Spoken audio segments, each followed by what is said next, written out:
नमस्कार, आप देख रहे हैं इंडिया 360 न्यूज और मैं हूं विजय आपके साथ।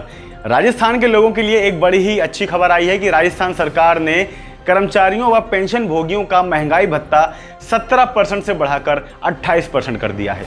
राजस्थान के मुख्यमंत्री अशोक गहलोत ने ट्वीट किया है कि राजस्थान सरकार के कर्मचारियों व पेंशन भोगियों के महंगाई भत्ते को 17% से बढ़ाकर 28% किया गया है। अब 1 जुलाई 2021 से महंगाई भत्ते की यह दर मान्य होगी और उन्होंने यह भी कहा कि कोविड-19 की कठिन परिस्थितियों के बावजूद कर्मचारियों को संबल देने हेतु इस फैसले पर राज्य सरकार लगभग 4,000 करोड़ रुपए हर साल खर्च करेगी। और देश में पिछले 24 घंटों में सामने आए हैं कोविड-19 के 41,806 नए मामले और 24 घंटे में 581 मौतें दर्ज की गई हैं।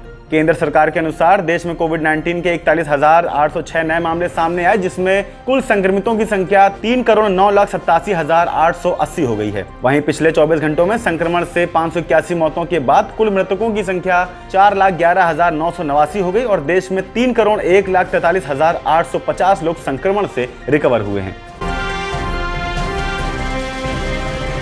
और सरकार ने मूवी 3 इडियट का एक मीम शेयर किया है, जिसमें यह कहा है कि दोस्त मास्क ना लगाए तो बड़ा ही दुख होता है। अब सरकारी Twitter handle Covid news by MIB ने कोविड-19 पर जागरूकता के लिए 3 इडियट्स फिल्म का मीम शेयर किया है, जिसमें लिखा है कि दोस्त मास्क ना लगाए तो दुख होता है, लेकिन दोस्त वैक्सीन भी ना लगवाए तो ज्यादा दुख होता है। सरकार ने कहा है कि टीकाकरण के बाद भी लोगों को कोविड-19 से संबंधित सावधानियां बरतनी चाहिए। और इसी के साथ में हरिद्वार की पुलिस ने कहा है कि हरिद्वार में कोई भी कांवड़ यात्रा पर आया तो 14 दिन के लिए किया जाएगा क्वारंटाइन। अब उत्तराखंड सरकार द्वारा कांवड़ मेला 2021 को बैन करने के बाद हरिद्वार पुलिस ने आदेश जारी किया है कि अन्य राज्य से अगर कोई व्यक्ति हरिद्वार पहुंचता है तो उसे 14 दिन के लिए क्वारंटाइन किया जाएगा। पुलिस के अनुसार जिले की सीमाएं सील रहेंगी और कोई वाहन प्रवेश करने की कोशिश करेगा तो उसे जब्त कर लिया जाएगा।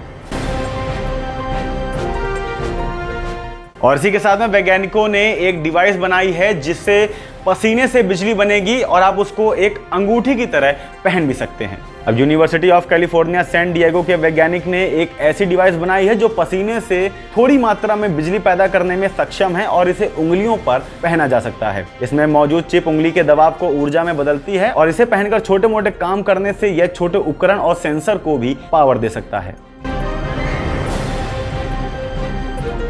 और इसी के साथ में नाइट क्लब खुलने के बाद नीदरलैंड्स में एक हफ्ते में 52,000 कोविड-19 के नए केस मिले और बताया गया है कि यह अब तक की 600% से ज्यादा की बढ़ोतरी है। अब तकरीबन सभी शेष लॉकडाउन प्रतिबंधों को खत्म करने और नाइट क्लबों को दोबारा से खोलने के बाद नीदरलैंड्स में एक हफ्ते में कोविड-19 मामलों में 600% से ज्यादा की बढ़ोतरी हुई और स्वास्थ्य अधिकारी के अनुसार इस सप्ताह लगभग 52,000 से ज्यादा मामलों की पुष्टि हुई, जो पिछले हफ्ते 8,500 थे। और इसी के साथ में दक्षिण अफ्रीका में एक बिल्डिंग में आग लगने के बाद मां ने अपनी बच्ची को बचाने के लिए उसको इमारत से नीचे फेंक दिया। पूर्व दक्षिण अफ्रीकी राष्ट्रपति जैकब जुमा को जेल भेजने के बाद जारी हिंसा आगजनी के बीच एक मां ने अपनी 2 साल की बच्ची की जान बचाने के लिए उसे इमारत से नीचे फेंक दिया, जिसके बाद नीचे खड़े लोगों ने उसे सुरक्षित तो पकड़ लिया और हिंसा में अब तक 72 लोग मर चुके हैं और कई जगह लूटपाट की घटनाएं भी सामने आई हैं। और अगर आप बात करें खेल जगत की तो डेविड वार्नर ने शेयर करी है अक्षय कुमार के पोज की नकल उतारते हुए तस्वीर और साथ ही साथ यह भी पूछा है कि आखिर इन दोनों में से किसने बेहतर किया है। अब ऑस्ट्रेलियाई ओपनर डेविड वार्नर ने इंस्टाग्राम पर एक तस्वीर शेयर करी है जिसमें वह हेरा फेरी फिल्म के अक्षय कुमार की तरह पोज देते हुए नजर आ रहे हैं। उन्होंने तस्वीर के साथ यह भी पूछा है कि आखिर दोनों में से किसने पोस्ट बेहतर दिया है। वहीं उनके पोस्ट पर अफगानिस्तान के लेग स्पिनर राशिद खान ने हंसने वाली इमोजी के साथ प्रतिक्रिया दी है। अब बाबर आजम सबसे कम पारियों में 14 वनडे शतक जड़ने वाले बल्लेबाज बन चुके हैं, जिन्होंने विराट कोहली को भी पीछे छोड़ दिया है। इंग्लैंड के खिलाफ तीसरे वनडे में शतक बनाने वाले पाकिस्तानी कप्तान बाबर आजम सबसे कम वनडे पारियों में 14 शतक जड़ने वाले क्रिकेटर बन गए हैं। उन्होंने 81 वनडे पारियों में 14 शतक जड़े हैं। आजम ने ऑस्ट्रेलिया की मेग लैंडिंग, दक्षिण अफ्रीका के हाशिम अमला और ऑस्ट्रेलिया के डेविड वार्नर व भारत के विराट कोहली को भी पीछे छोड़ दिया है।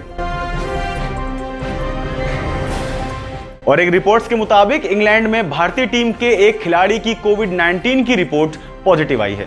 अब एक रिपोर्ट्स के मुताबिक इंग्लैंड दौरे पर गए भारतीय टीम के 23 खिलाड़ियों में से एक खिलाड़ी की कोविड-19 की रिपोर्ट पॉजिटिव आई है, जिससे वह खिलाड़ी टीम के साथ गुरुवार को डरहम की यात्रा नहीं करेगा। बीसीसीआई के एक सूत्र के हवाले से बताया गया है कि संक्रमित खिलाड़ी फिलहाल असिम्प्टोमेटिक है और उसने खुद को क्वारंटाइन कर लिया है। बायो बबल में आने वाले सभी खिलाड़ियों और सपोर्ट स्टाफ के कोविड-19 टेस्ट हो रहे हैं और एक खबर के मुताबिक टीम इंडिया के विकेटकीपर बल्लेबाज ऋषभ पंत कोविड-19 टेस्ट में पॉजिटिव पाए गए हैं।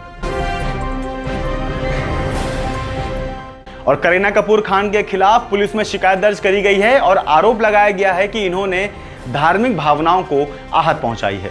करीना कपूर खान के खिलाफ कुछ लोगों ने पुलिस में शिकायत दर्ज करवाई है। क्रिश्चियन कम्युनिटी के कुछ लोगों को उनकी हाल ही में रिलीज हुई बुक प्रेगनेंसी बाइबल के टाइटल पर आपत्ति है। लोगों ने करीना के साथ 2 और लोगों के खिलाफ शिकायत दर्ज करवाई है और क्रिश्चियन ग्रुप ने उन पर लोगों की भावनाएं आहत करने का आरोप लगाया है। रिपोर्ट के मुताबिक पुलिस को शिकायत मिली है लेकिन एफआईआर दर्ज नहीं हुई। करीना ने 9 जुलाई को बुक लॉन्च करी थी और उन्होंने किताब का प्रमोशन अपने इंस्टाग्राम पर काफी इंटरेस्टिंग तरीके से किया था। और अब बात करते हैं मौसम की, तो आगरा में आज मिल सकती है गर्मी से राहत, बरसेंगी राहत की कुछ बूंदें, लेकिन साथ ही साथ उमस भरी गर्मी से राहत मिलने के आसार बने हुए हैं और आज शाम फिर से हल्की बारिश की संभावना है। अब ताज नगरी के लोगों को गुरुवार को गर्मी से राहत मिल सकती है। राहत की बूंदें आज बरस सकती हैं और मौसम विभाग की माने तो गुरुवार दोपहर बाद यहां बारिश के आसार बन रहे हैं। यदि बारिश आती है तो आगामी 3 दिन तक बूंदाबांदी होने की संभावना बताई गई है और दिल्ली और एनसीआर क्षेत्र में मानसून दस्तक दे चुका है और आगरा की आस आज पूरी हो सकती है। बारिश को लेकर जारी भविष्यवाणी आम सी बात हो गई है और बढ़ती उमस बेहाल करती जा रही है, तो बारिश का इंतजार भी बढ़ता ही जा रहा है। रात को बीच बीच में बादल छाए, लेकिन जम्मू कश्मीर के कुछ क्षेत्रों में हुई बूंदाबांदी के साथ ही बादल छट गए। और आपको बता दें कि भारत के कई इलाकों में गर्मी इस कदर है कि दोपहर तक घरों से निकलना मुश्किल हो गया है। और ऐसे ही देश और दुनिया की तमाम खबरों के लिए देखते रहिए इंडिया 360 न्यूज, खबर दिन भर की।